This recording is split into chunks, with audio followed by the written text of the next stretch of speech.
اللہ الرحمن الرحیم. ہمیں آواز اٹھانا ہوگی. ہمیں اب خاموش نہیں رہنا. ہمیں اپنے ہونٹ نہیں سینے. بول کے لب آزاد ہے تیرے. تو آج کا جو ویلاگ ہے وہ ہے بچوں کے مستقبل کو محفوظ بنانے کے اوپر. ہمارے بچے محفوظ نہیں ہیں. اگر ہمارے بچے محفوظ نہیں ہیں تو ہمارا آنے والا کل کیسے محفوظ ہو سکتا ہے؟ ہمارا پاکستان جو کل ہے، آج سے 10 سال 15 سال 20 سال اس کے بعد کیسے محفوظ ہو سکتا ہے اگر ہمارا آج ہی محفوظ نہیں ہے؟ تو آج ہم بات کرنے جا رہے ہیں چائلڈ سیکسول ابیوز کے اوپر. بہت حساس ٹاپک ہے جس پر بہت کم بات کی گئی ہے، لیکن یہ بات تو کرنا ہوگی. اگر بات نہیں کریں گے تو ہم اس سیکسول ابیوز سے بچ کیسے پائیں گے؟ میرا نام ہے ڈاکٹر علی برہان مصطفیٰ اور میں ایک سائیکیٹرسٹ ہوں. اور اس ویلاگ میں جو سیریز ہے ہماری ویلاگ کی، اس میں میری خواہش ہوگی کہ ہمارے والدین، ہمارے اساتذہ، doctor, psychiatrist, mental health professional, engineers, غرض کہ ہر وہ شخص، ہر وہ حساس ترین شخص جو اپنے بچوں کے مستقبل کے بارے میں پریشان ہے، محفوظ بنانا چاہتا ہے، وہ یہ ویلاگ ضرور دیکھے. کیونکہ وہ یہ دیکھے گا تو اس کے ذہن میں سوال اٹھیں گے، اور جب سوال اٹھیں گے تو پھر اس کا جواب بھی آتا ہے. تو جناب اس لیے یہ ویلاگ امپورٹنٹ ہے. یہ ویلاگ اور آنے والے 1 سے 2 ویلاگ جس میں ہم چائلڈ سیکسول ابیوز کے مختلف پیراڈائمز کے اوپر ڈسکشن کرنے کی کوشش کریں گے. بڑی تکلیف کی بات ہے. میں آپ کے سامنے کچھ اعداد و شمار رکھ دیتا ہوں، جس سے یہ وہ اعداد و شمار ہیں جو ڈاکیومنٹڈ ہیں. اور بہت ساری چیزیں آپ کو پتہ ہے پاکستان میں ڈاکیومنٹڈ نہیں ہوتی ہیں، تو میں وہ بات کر رہا ہوں جو ڈاکیومنٹڈ ہے. ایکسپریس ٹریبیون کی ایک رپورٹ ہے، ایک انگریزی اخبار ہے پاکستان میں نکلتا ہے، جس کے مطابق 2022 کی یہ رپورٹ ہے کہ جون 2022 تک، جنوری سے جون 2022 تک روزانہ جو ہے 12 بچے جو ہے کسی نہ کسی قسم کے سیکسول ابیوز کا نشانہ بنے. اور 2013 سے لے کر 2024 تک آج تک یہ تعداد جو ہے وہ 17,500 کے قریب ہے. بہت بڑی تعداد ہے. ساحل این جی او جو ہے ایک بڑی مشہور این جی او، انہوں نے بھی کام کیا اور انہوں نے 2023 میں کچھ اعداد و شمار یا اسٹیٹسٹکس پیش کیے، جس کے مطابق جنوری سے جون 2023 تک 2,227 بچے سیکسولی ابیوز یا مولسٹ کیے گئے.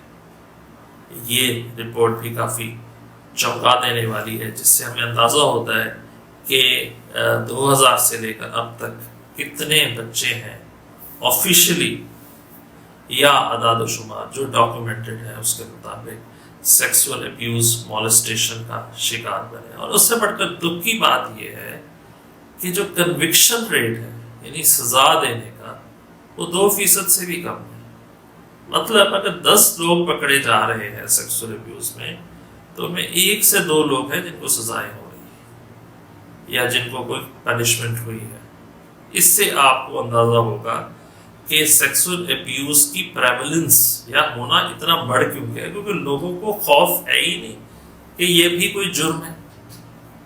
پہلے تو یہ سمجھنا چاہیے نا کہ میری نیت کہ یہ جرم ہے. تو جب مجھے یہ اندازہ ہی نہیں ہے کہ یہ جرم ہے، تو پھر تو یہ نارم ہے.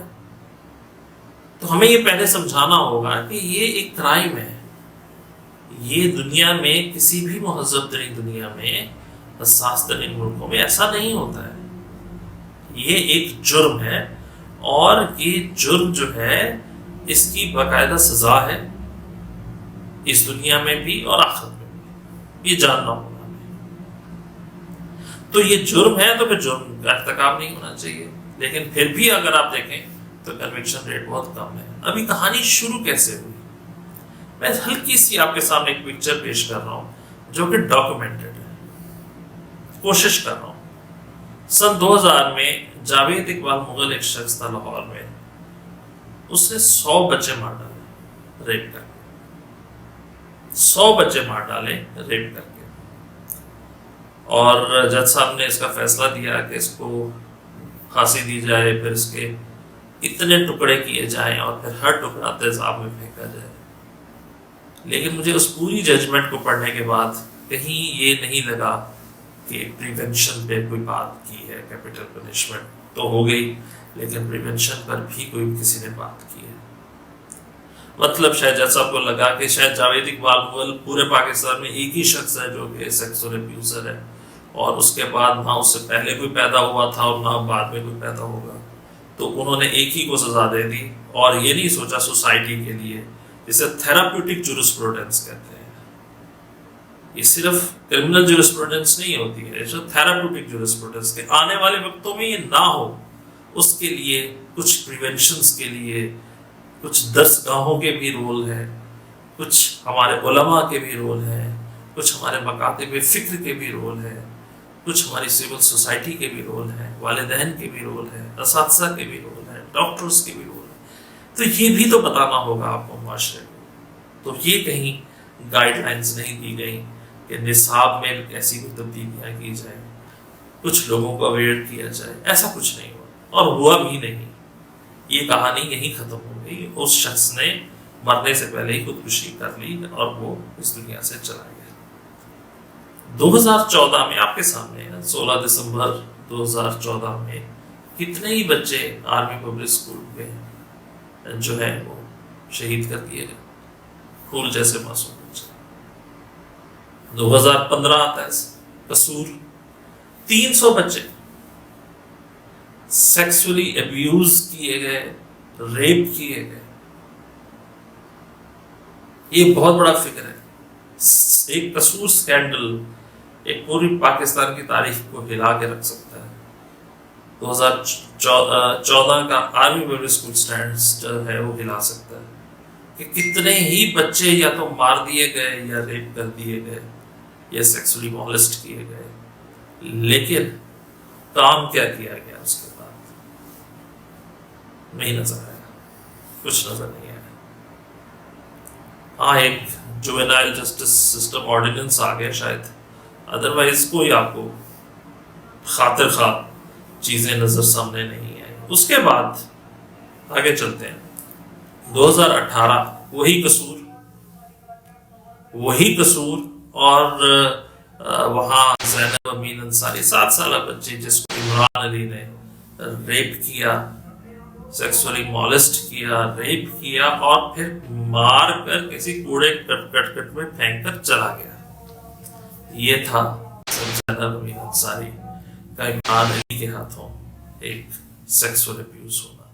اس کے بعد 18-19 کے اندر ہمارے ایک بہت مشہور اینکر ہیں اور شاہد مسعود، انہوں نے آواز اٹھانے کی کوشش کی اور پھر وہ آواز بند ہو گئی.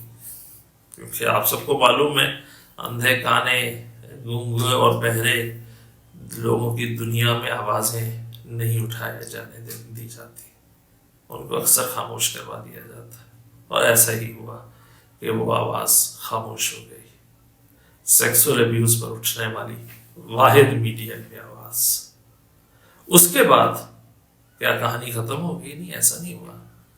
2020 کے اندر سہیل ایاز ایک شخص سامنے آتا ہے جو 30 سے 35 بچوں کے ساتھ نہ صرف ابیوز کرتا ہے بلکہ ایک پورا پورنوگرافی کا ریکٹ چلاتا ہے اور ڈارک ویب کا حصہ ہے. وہ کردار سامنے آتا ہے تو پہلی دفعہ پاکستان میں لوگوں کو پتہ لگتا ہے کہ یہاں کوئی ڈارک ویب بھی ہے. ڈارک ویب کیا ہے؟ یہ بیسیکلی انٹرنیٹ کی دنیا کا انڈر ورلڈ ہے جہاں کروڑوں اربوں روپے کا ڈالرز کا بزنس کیا جاتا ہے، دھندا کیا جاتا ہے، بزنس. اور اس وقت ڈارک ویب کا سب سے بڑا بزنس یہی پورنوگرافی ہے، چائلڈ سیکسول ابیوز ہے، جس کا ذکر میں آپ کے سامنے کر رہا ہوں. تو جناب یہ ہے ایک اعداد و شمار جو ہم نے کوشش کی آپ کے سامنے پیش کرنے کی. اگلے ویلاگ میں کوشش کروں گا کہ ہم یہ آپ کے ساتھ ڈسکس کریں کہ آخر یہ جو ابیوزر ہے جسے کرمنالوجی کہا جاتا ہے، آخر اس کرمنل مائنڈ کی مینٹالٹی ہوتی کیا ہے اور یہ کس طریقے سے بچوں کو اپنی ٹریک پہ لیتے ہیں. آخر کوئی طریقہ اختیار کرتے ہوں گے نا, تو وہ کیا اختیار کرتے ہیں وہ اگلے ویلاگ میں ضرور ہم آپ کے ساتھ ڈسکس کریں گے کہ آخر وہ کس طریقے سے ٹریپ کیا جاتا ہے, اور اس کرمنالوجی کو سمجھنا ضروری ہے, اس مینٹل مائنڈ سیٹ کو جاننا ضروری ہے, اس نفسیات کو جاننا ضروری ہے جو کہ کرمنل کی نفسیات ہے, جو آپ کے ہمارے بچوں کو ابیوز کرنے کے لیے ہر وقت کوشاں رہتے ہیں. اسی لیے مینٹل ہیلتھ بہت امپورٹنٹ ہے, ذہنی صحت اسی لیے ہے, اس کو جاننا اس لیے ہے. اس سے آپ جان سکتے ہیں نفسیات کو, اگلے کی اور اپنی, اور ایک بہتر معاشرے کی تشکیل کر سکتے ہیں.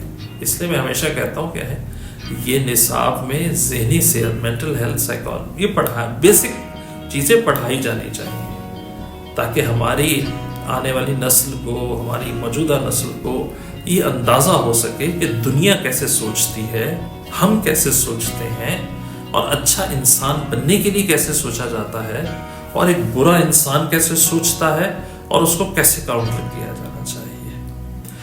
آپ کا بہت شکریہ. ہم اسی طرح کوشش کرتے رہیں گے حساس ترین موضوعات پر آواز اٹھانے کے لیے. اس کے لیے ہمیں آپ کی سپورٹ چاہیے, اور support like, comment, share, subscribe کی شکل میں آپ ہمیں جس طریقے سے کریں گے اس سے ہمارے حوصلے بلند ہوں گے.